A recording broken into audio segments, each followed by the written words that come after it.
Et bah au final ce rassemblement se termine plutôt bien. Salut à tous les gars, c'est Azial. Aujourd'hui on se retrouve pour une nouvelle vidéo débrief de ce match retour de quart de finale de Ligue des Nations, France-Croatie. Victoire 2 buts à 0 de l'équipe de France avec en plus une qualif du coup au tir au but. Parce qu'on rappelle, oui, le nouveau format de la Ligue des Nations fait que maintenant c'est un format aller-retour. Même si c'était déjà le cas avant, mais avant c'était à partir des huitièmes. Là dès l'écart c'est aller-retour et du coup il y a ce côté prolongation, un petit peu format Ligue des Champions finalement. Prolongation, tir au but, match aller-retour. Honnêtement, c'était pas mal. Moi, je sais être honnête. Voilà, j'ai dit le match aller était ignoble. On a eu une prestation de l'équipe de France horrible, pas aboutie. Même, je trouve, le match globalement était pas dingue. Ça se voyait que c'était du football de sélection.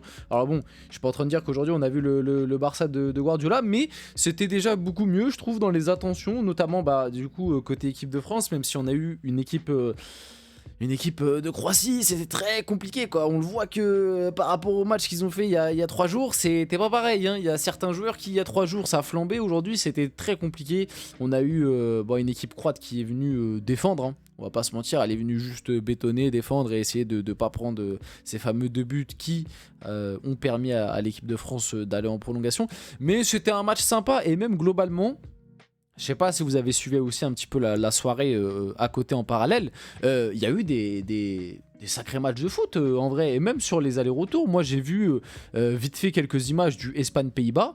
Franchement, peut-être que je vais me retaper la double confrontation et peut-être même que j'en parlerai sur la chaîne. On verra en fonction du temps que j'ai, etc. Mais le Espagne-Pays-Bas avait l'air d'être dingue. Il a aussi fini au tir au but d'ailleurs. 2-2, 3-3 sur les deux matchs. Donc des scénarios et tout assez dingues. Il y a eu, j'avais un œil à côté, moi vous savez, d'origine portugaise, donc j'avais un petit œil sur le Portugal. Bon, il y a beaucoup de choses à dire sur le Portugal, hein, mais bon, au final ce soir tu t'imposes quand même 5-2, même si tu avais perdu le match aller 1-0 dans une prestation qui était honteuse, un peu comme l'équipe de France. Et puis, il y a eu ce Allemagne-Italie. 3-0, 3-3. Enfin, tu vois, t'as eu des matchs de ouf, t'as eu.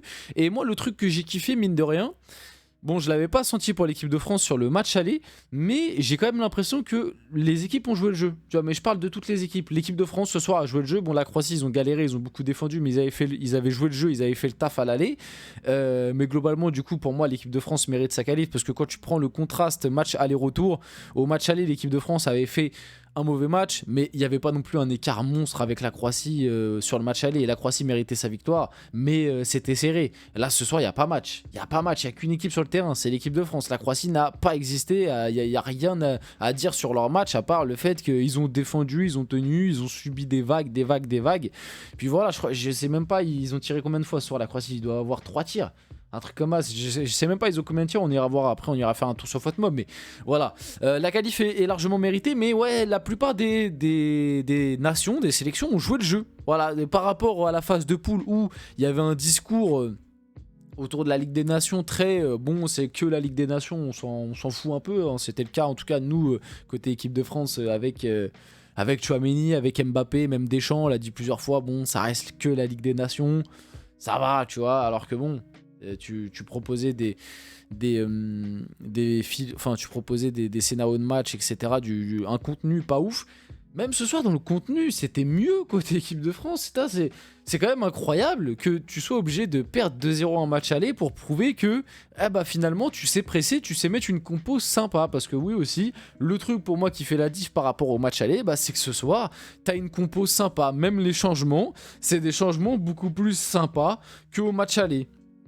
Tu fais rentrer Désiré Doué, tu fais rentrer Kamavinga, voilà, c'est des changements plus mieux. Bon, après il y a aussi la rentrée de Kolo Muani et c'est qui d'autre qui est rentré, Ezaïr Emery. Mais ouais, la compo de base, voilà, tu me fous un 4-2-3-1 avec dans le milieu de terrain, en plus dans les 2-6, un Manu Koné qui, moi j'ai énormément aimé la prestation. Tu me mets du Théo Hernandez, bon, même si Lucadi n'avait pas été dégueu au match aller, mais tu me mets du Théo Hernandez qui est quand même beaucoup plus offensif. Tu me mets devant Dembélé à droite, Mbappé en pointe et Barcola à gauche. Voilà, déjà en termes d'intention, et Olysée en 10, en termes d'intention déjà, c'est beaucoup mieux. Et on l'a vu sur le terrain, t'as une équipe de France qui a pressé, qui allait chercher haut, qui a dominé.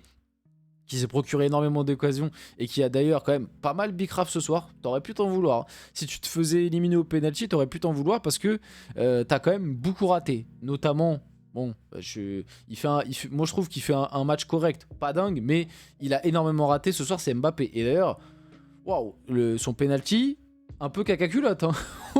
Oh, le penalty de Mbappé, il y avait la coulante qui était à deux doigts de sortir et traîner le long de sa jambe, hein, parce que waouh, si Livakovic a un peu plus la main ferme, c'est arrêté. Mais bref, t'as eu chaud. Au final, tu te qualifies. Mbappé, bon, je vais pas revenir sur son match. Globalement, quand même s'il a beaucoup raté, je trouve que c'était cool. Enfin, ça va.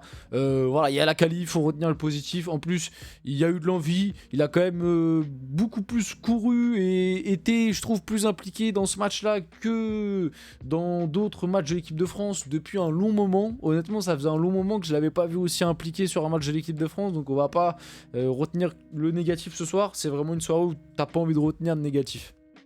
On va retenir vraiment que le positif. Donc ouais, je pense que j'ai fait un petit peu le tour par rapport à la rencontre. On va pouvoir passer sur FotMob, parler un petit peu des prestats, parce que je vous dis la vérité, hein, les matchs comme ça qui sont très longs, avec une séance de tir au but, des prolongations, etc. C'est des matchs qui sont en vrai durs à analyser parce que le match, t'as l'impression qu'il dure. Ça m'a fait le même truc pour le PSG Liverpool. Et encore, PSG Liverpool, c'était encore pire parce que j'étais vraiment dans le truc. Et puis PSG Liverpool, t'as eu rebondissement, tu vois. T'es à deux doigts de prendre le 1-1. Au final, tu passes, prolongation, tu redomines, etc. Séance de tir au but. Bref, on est passé par toutes les émotions. Là, t'as quand même l'équipe de France, globalement, il n'y a pas eu match, ils ont globalement dominé, c'est juste on attendait de marquer le but libérateur. Mais ouais, les matchs très longs comme ça, c'est dur à analyser parce qu'il y a les 90 minutes, après il y a les prolongations à analyser, les tirs au but. Bref, c'est juste, voilà, c'était juste la petite aparté par rapport à... Tac, on arrive sur FotMob. Histoire de voir un petit peu de la stat et voir et parler aussi des prestats individuels parce qu'il y a quand même pas mal de noms, pas mal de prestats individuels sur lesquels j'ai envie de parler ce soir. Donc, victoire 2-0, but de Michael Olise. On va parler de son match, absolument extraordinaire. Pour moi, c'est le premier et du coup, premier, j'espère, d'une longue série, match référence de Michael Olise avec l'équipe de France parce que on doit être honnête, Michael Olise, joueur qu'on aime beaucoup, joueur qu'on a réclamé, joueur qu'on voulait déjà à l'Euro en équipe de France, énormément de talent, toucher de balle, etc. On l'a vu ce soir, mais ses débuts en équipe de France, parce que là c'était, si je me trompe pas, sa 6e sélection, donc ses 5 premiers matchs en équipe de France, on va pas se mentir, c'était pas ce qu'on a vu du côté de Crystal Palace et du Bayern, c'était quand même moins bien et il y avait une certaine nonchalance qui en agaçait beaucoup.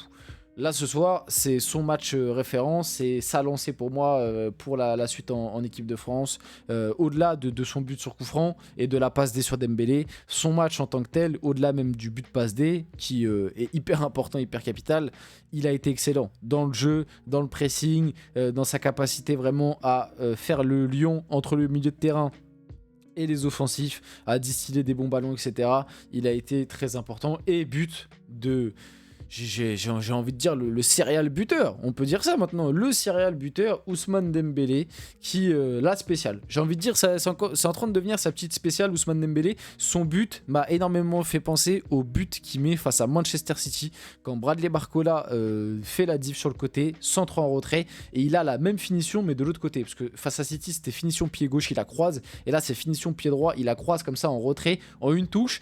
Cette phase-là, Dembélé les maîtrise très très bien. Ça finit souvent au fond et souvent il les place très très bien.